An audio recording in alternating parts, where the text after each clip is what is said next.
മജീദേ, ഞാനൊരു കാര്യം പറയാ. ഇങ്ങനൊന്നും നിന്റെ മോളെ മംഗലം നടത്തിയേക്കല്ലേ. എന്താണ് കദീത്ത നിങ്ങ കാര്യം പറയാറാ?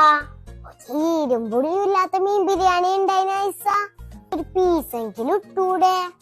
അതിന് ചിക്കൻ കഴിക്കൂലേ? പീസില്ലാത്ത കണ്ടരനാ ചിക്കൻ ബിരിയാണി എന്നെ എടുത്തു പോകും. ഈ മീൻ ബിരിയാണി വെക്കുന്നത് ഈ ചിക്കൻ ബിരിയാണി കഴിക്കാത്തവർക്കല്ലേ. മംഗലപ്പുറക്കെല്ലാം മീൻ ബിരിയാണി ഉണ്ടെങ്കിൽ ആദ്യം അത് തിന്നിട്ടേ ചിക്കൻ തിന്നു. അത് നമ്മളെ പോലത്തെ ഒരു ശീലായി പോയി. പിന്നെ ഈ ചോറ് വിളമ്പുന്ന പിള്ളേരെന്തോ പറയലുണ്ടല്ല, കാറ്ററിങ് ഐറ്റങ്ങളോട് രണ്ടാമത് ബീഫ് ഫ്രൈ ചോദിച്ചപ്പോ ഓന്റെ കുടുംബത്തിന്ന് എടുത്തു തരുന്ന പോലെ. അത് പോട്ട് പുതിയാപ്പിള എങ്ങനെയുണ്ട്? ഓളേതായാലും ദൂരെ നാട്ടിന്ന് ഒന്നിനെ പ്രേമിച്ച് കണ്ടുപിടിച്ചു.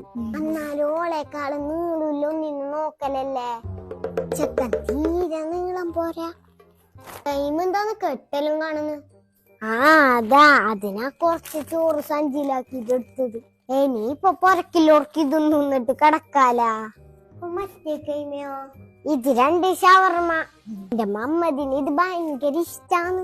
കാറ്ററിങ്ങിന്റെ പിള്ളേർ ചോദിച്ചിട്ട് തരുന്നേ ഇല്ല, ഞാൻ പിടിച്ചിട്ട് വാങ്ങിയതാണ്. മജീദേ, നിന്റെ മംഗലൊന്നും ഇങ്ങനെ നടത്തിയേക്കല്ലേ.